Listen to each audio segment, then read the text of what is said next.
Good morning, students. In the previous video, I have explained how to store the values in the array variable.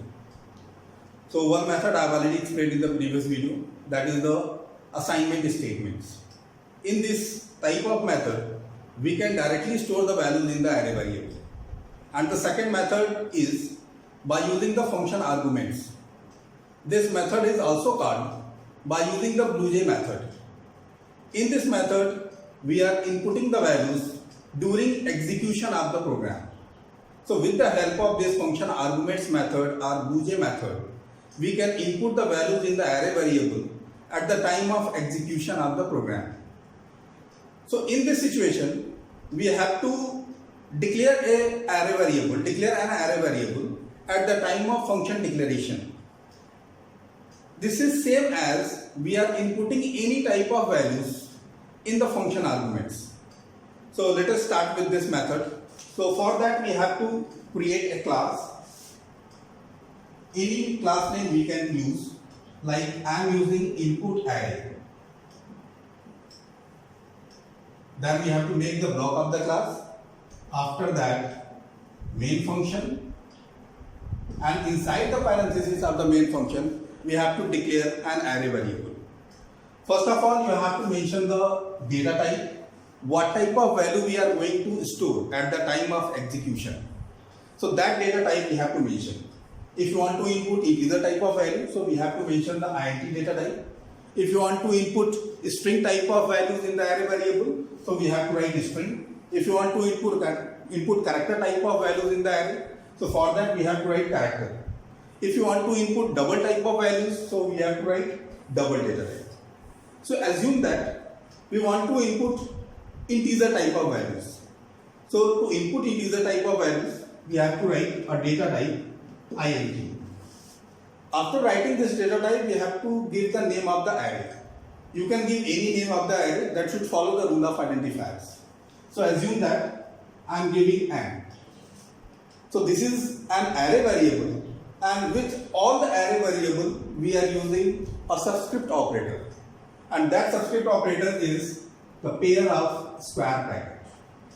Then we have to close this parenthesis. Inside this subscript operator, we no need to mention anything. Generally we are mentioning size of the array, but in this method, BlueJ method, we no need to mention any size of the array. It depends upon the user how many values user want to input at the time of execution. If user entered 5 values, so automatically the size of this array will be 5. If user entered 10 values at the time of execution, then the size of this array will be 10. If user entered 20 values at the time of execution, then the size of this array will be 20. So no need to mention any size at the time of declaration of the function. It will be depends how many values user entered at the time of execution. So when we mention the array variable in the function arguments, that is called function argument method or BlueJ method. Now we have to make the block of the main function. When this function will execute at the time of execution, then user will enter the values in the array. The size depends upon the number of values entered by the user. But we don't know. We have to make the program, but we are not knowing how many values user will enter at the time of execution. So to know how many values user entered at the time of execution, we are using a method that is called length.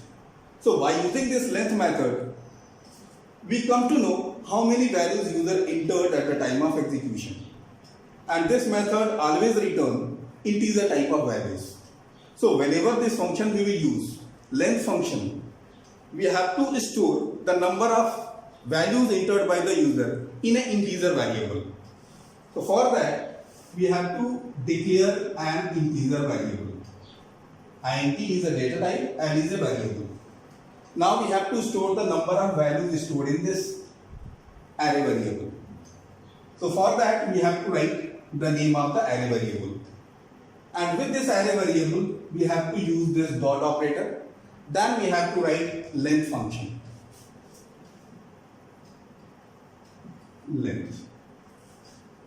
n dot length. N is the name of the array, length is the function. When we will write this method, so this method is used to return the total number of values stored in any array variable.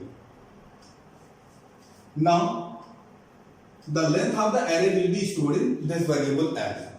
Now we can use this L as a size of the array. So assume that whatever values user entered in the array variable, the same value we want to print on the screen. So for that, in the previous video I have already explained, to access the values of the array, we have to make a loop. And that loop will be for loop. And that for loop will always start with 0. Because the length or subscript of the array always start from 0 and ends with size of the array -1. So let us start this loop. Initialization part will be 0. The size of the array is L. So it will be I less than L and I plus plus. Because index values should be incremented order. Now we have to print the values. So to print anything, we are using system.out.println.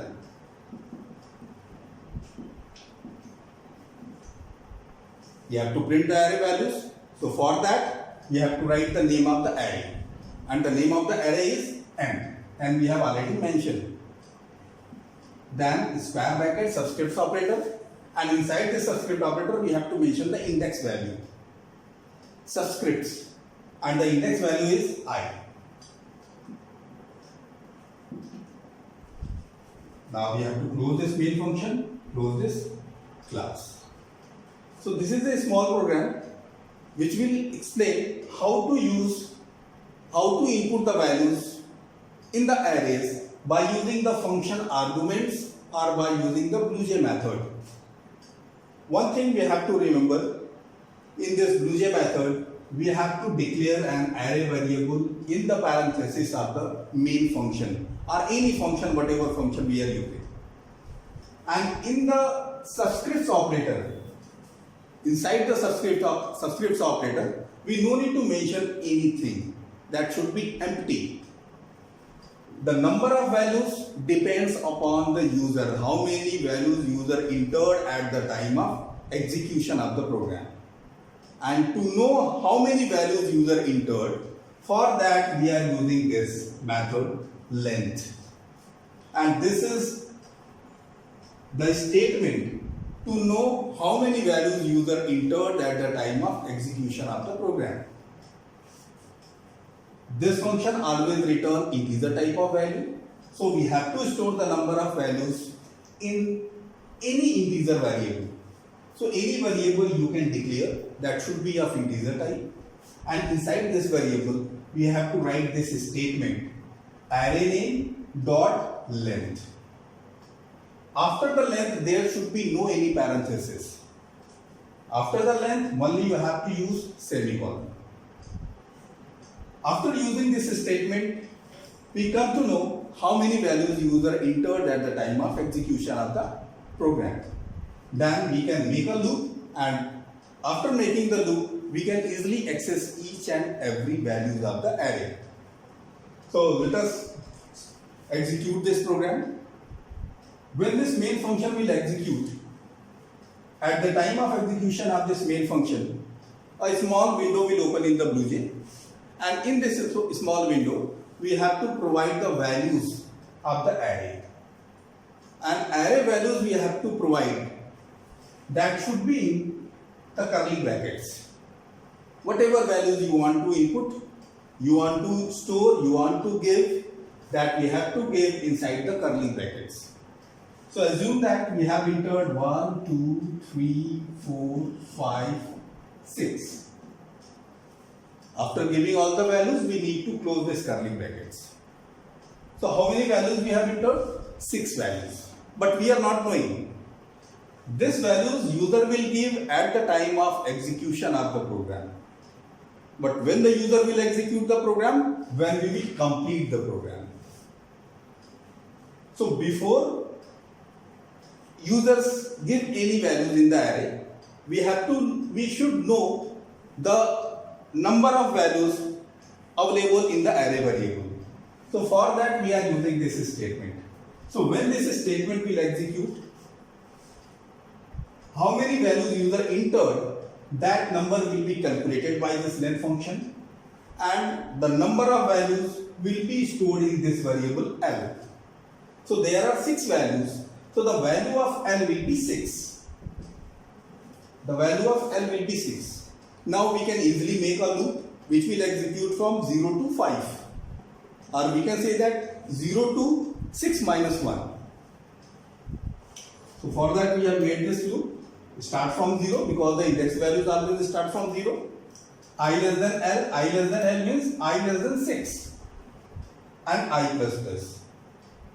So it will start from here, I will be 0, I less than L, condition is true, then control will come to this system.out.println n of I. N is the array variable name and I is the subscript. I is the position, I is the index value, and the value of I is 0. So n of 0 means on this position which value is stored? On this position 1 is stored. This is the position 0, 1, 2, 3, 4, 5. So on this position 0 position 1 is stored. So it will print 1. After printing this, the value of I will be 1. Now condition will be true again. Again this statement will execute system.out.println n of I. Now the value of I is 1. So it will be n of 1, where n is a variable name and I is a position, means 1 is a position. On one position which value is stored? 2. So it will print 2. Now the value of I will be 2. Condition is again true, 2 less than 6, condition is true. System.out.println n of 2, because the value of I is 2. N of 2 means n is the array variable name and 2 is the position. On this position 3 is stored, so it will print 3. Now the value of I will be 3. Condition will be true, I less than 6. Again this statement will execute system.out.println n of 3. The value of I is 3 now. On this position 4 is stored, so it will print 4. After execution of this body, now the value of I will be 4. I less than 6, condition is true. System.out.println n of 4. Now the value of I is 4. N of 4 means the values available on index number 4. Which value is stored on the index number 4? 5. So it will print 5. Now the value of I will be 5. 5 less than 6, condition is true. Again the body of loop will execute system.out.println n of 5. N is a variable name and 5 is the position, index value. On 5 index value, which value is stored? 6. So it will print 6. Now the value of I will be 6. Condition will be checked, 6 less than 6. Now the condition is false. And when the condition will be false, the control will be out. So by using this method, we can input the values at the time of execution of the program. And it depends upon the user how many values user will give.